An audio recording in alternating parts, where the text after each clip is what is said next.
우리 인간은 본능적으로 죽음을 피하고 싶기 때문에 영원한 생명을 꿈꾸고 있습니다.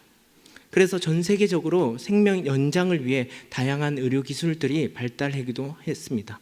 기계를 통해서도 어떻게 하면 인간의 생명을 조금이라도 연장할 수 있을까? 수많은 박사들이 이러한 주제를 가지고 연구를 했습니다. 그 중에서 흥미로운 의학 실험이 있다면 바로 사람을 순식간에 얼리고 원래의 모습으로 해동하는 냉동인간 프로젝트가 있었어요. 이 냉동인간 프로젝트를 연구하게 된 로버트 에팅거라는 물리학자는 처음엔 제2차 세계대전에 참전한 병사가 심각한 다리 부상을 입은 모습을 보았습니다.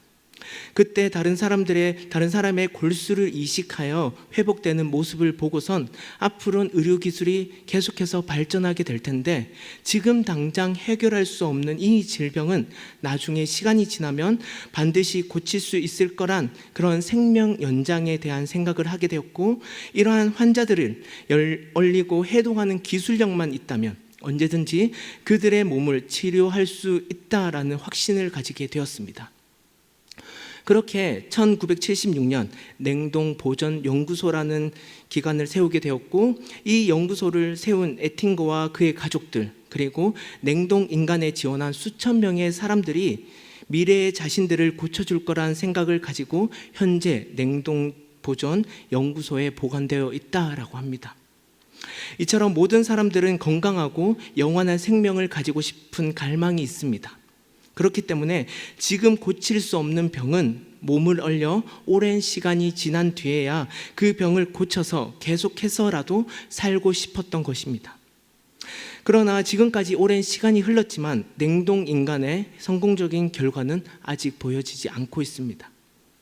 냉동인간이라는 개발을 통해 마치 시간을 멈추는 것처럼 보이지만 아직까지 우리가 알지 못하는 이런 기술력의 한계로 인해 여전히 우리 인간은 시간의 제약 또는 공간의 제약을 받을 수밖에 없습니다. 그렇다면 우리는 어쩔 수 없는 제약으로 인해 일시적인 회복만 할 수 있을까요? 그렇진 않습니다. 우리의 삶을 바라보면 영원한 생명이 없는 것처럼 보이지만 믿음의 눈을 들어 바라보면 오늘 말씀 가운데 영원한 회복이 임하고 있음을 우리는 발견할 수 있습니다. 오늘 우리가 읽은 이 미가서는 구약 성경에서 17개의 예언서 중에 하나로 구분되어 있습니다. 이 예언서에는 하나님께서 선지자를 통해 말씀하시고 그 말씀을 이스라엘 백성에게 전달하는 과정을 설명하고 있는데요. 예언서 가운데 하나님은 앞으로의 일들을 미리 말씀하시거나 이스라엘 백성이 과거부터 지금까지 행한 일들, 특히 범죄한 내용들을 설명함으로써 그들이 하나님의 백성이라는 정체성을 다시 한번 가지기 위해 죄로부터 돌이킬 것과 회개할 것을 촉구했습니다. 그러다 보니 하나님은 선지자를 통해 다양한 방법으로 말씀하고 계시는데요. 때론 직설적으로 말씀하실 때도 있고 은유적으로 빗대어 말씀하실 때도 있습니다. 오늘 본문 말씀 미가서도 이와 마찬가지로 하나님께서 미가 선지자를 통해 직설적으로 때론 은유적으로 말씀하고 있습니다. 이 본문 말씀을 이해하기 위해선 먼저 미가 선지자가 살고 있는 그 당시 남유다의 배경을 알 필요가 있습니다. 미가서 1장 1절 말씀을 보시면 미가에게 임한 여호와의 말씀 곧 사마리아와 예루살렘에 관한 묵시라고 기록되어 있습니다. 사마리아는 북이스라엘의 수도이며 예루살렘은 남유다의 수도입니다. 그 당시 이스라엘은 남과 북으로 나누어져 있었기 때문에 이스라엘 전체를 지칭하기 위해서는 그 나라의 수도인 사마리아와 예루살렘을 대표적으로 불렀습니다. 미가 선지자는 이 이스라엘의 전체를 향한 하나님의 말씀을 대언하는 자로 가장 먼저 그들이 범죄한 죄악을 지적하면서 그 죄악에 대한 하나님의 심판이 임하게 될 것이라고 말씀하고 있습니다. 미가 선지자의 입장에선 다소 놀라운 메시지일 것 같아요. 처음부터 하나님은 이스라엘 백성을 심판하시겠다라고 말씀하셨기 때문이죠. 그러나 이스라엘이 저지른 죄악들을 살펴보면 하나님께서 심판하실 수밖에 없는 상황이었습니다.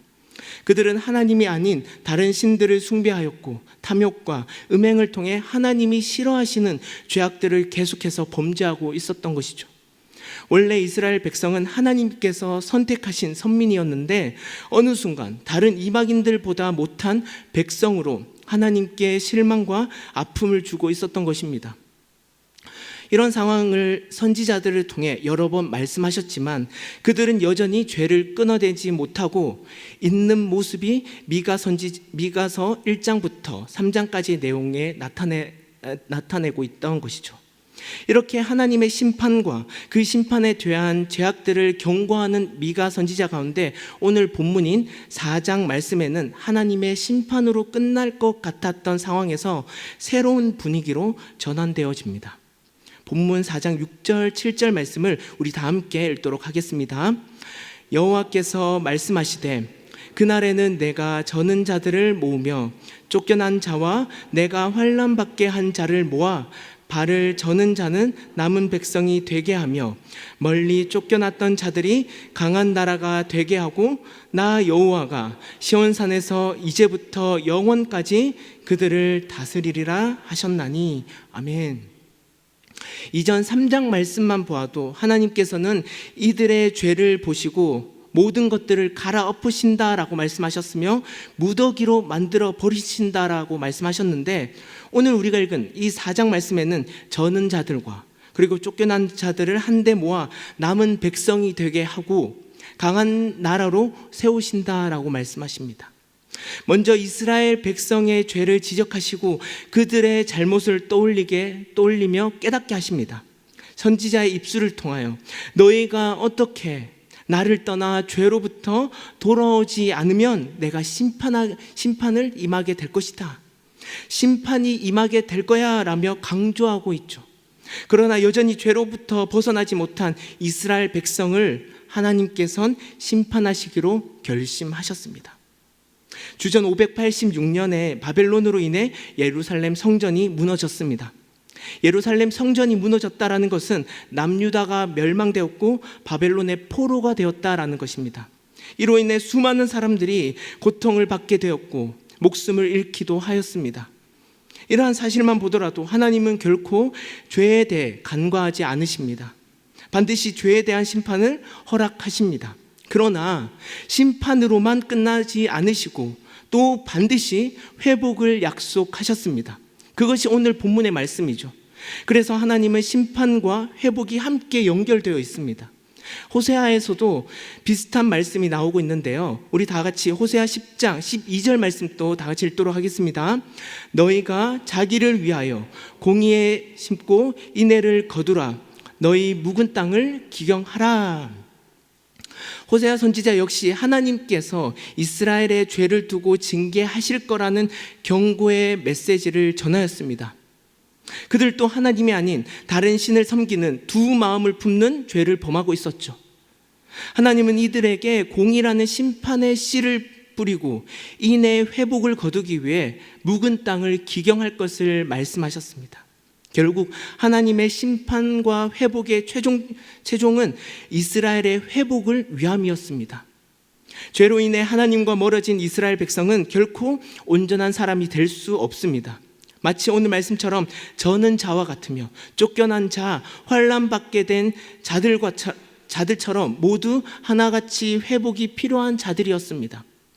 하나님은 그러한 자들을 모으시고 하나님의 백성으로 삼으시고 강한 나라가 될 수 있도록 회복시켜 주신다라고 말씀하고 있는 것이죠. 사실 미가 선지자가 이 말씀을 하던 시기는 예루살렘 성전의 멸망보다 140년 전에 쓰여진 말씀입니다. 즉 하나님께서 미가 선지자를 통해 내가 미리 이스라엘의 회복을 위해 심판과 회복의 메시지를 전하고 있다라는 것입니다. 그렇다면 시간을 초월하면서까지 하나님은 자신의 백성을 반드시 회복시키기 위한 목적을 가지고 말씀하셨다라는 것입니다. 이것이 오늘날을 살아가고 있는 우리에게도 동일한 하나님의 회복이 있다라는 것을 오늘 말씀을 통해 우리는 발견할 수 있습니다. 그렇다면 하나님의 회복이란 과연 어떠한 의미를 가져다 줄까요? 그게 두 가지로 나누어 살펴보시면 그 첫 번째는 영원한 회복은 예수 그리스도로 향해 있다라는 사실입니다. 미가서 4장 2절부터 하나님의 심판이 회복으로 변하는 말씀이 나오고 있습니다. 우리가 그의 길로 행하리라 하시며 이는 율법이 시온으로부터 나올 것이요 여호와의 말씀이 예루살렘으로부터 나올 것이다 라며 말씀하고 있습니다. 이 말씀은 약간의 해석이 필요합니다. 시온과 예루살렘은 사실 같은 의미를 가지고 있습니다. 예루살렘은 그 땅을 의미한다면 시온은 그 땅에 있는 요새의 역할을 하고 있는 것이죠. 나중에는 예루살렘 성이 점점 더 확장되면서 시온의 역할도 더 커지게 되자 시온은 예루살렘의 전역을 의미하는 지칭을 가지게 되었습니다. 그렇기 때문에 예루살렘과 시온은 같은 의미로 해석할 수 있는 것이죠. 율법이 시온에서부터 나오고 하나님의 말씀이 예루살렘으로부터 나오게 된다라는 것은 예루살렘이라는 이 한 곳에서 모든 율법과 하나님의 말씀이 나오게 된다라는 것입니다. 왜 하나님께서는 이 예루살렘이라는 곳을 두고 이렇게 두 번씩이나 반복해서 말씀하셨을까요? 예루살렘은 남유다의 전체를 의미하기도 하지만 성경 전체로 봤을 때 하나님의 회복이 돌아오는 뿌리라고도 볼 수 있습니다. 왜냐하면 신약에서도 오늘 우리가 읽은 이 본문의 말씀과 연관이 되어 있기 때문이죠.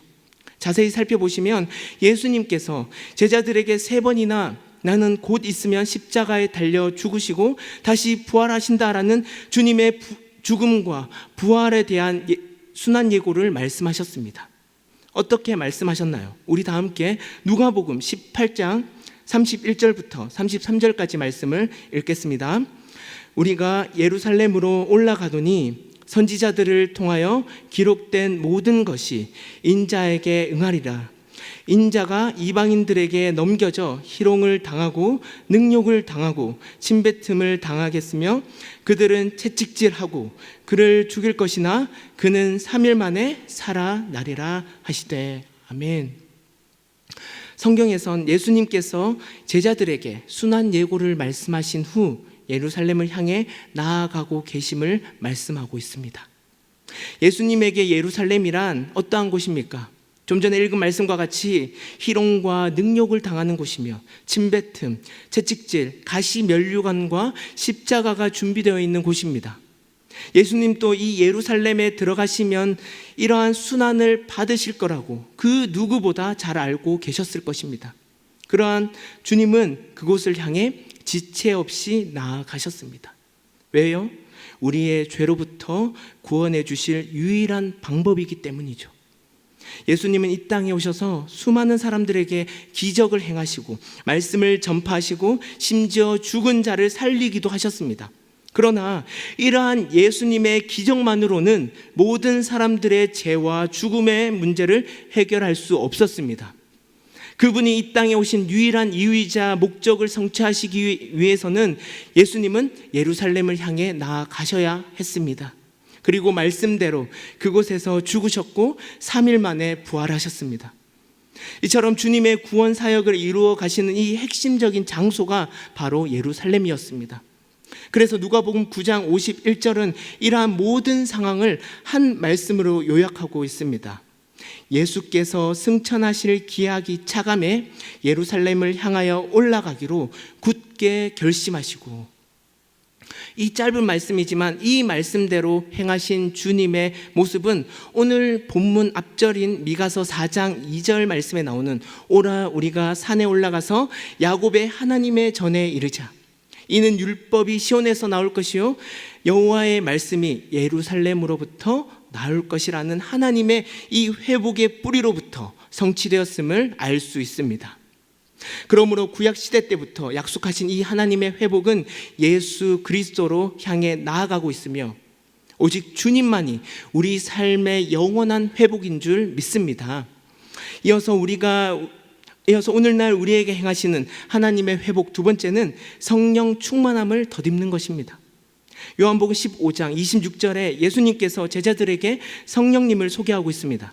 거기에서 성령님은 예수님의 이름으로 보내실 분, 그분이 우리에게 모든 것을 가르치시고 주님께서 하신 모든 말씀을 생각나게 해주시는 분이라고 말씀합니다.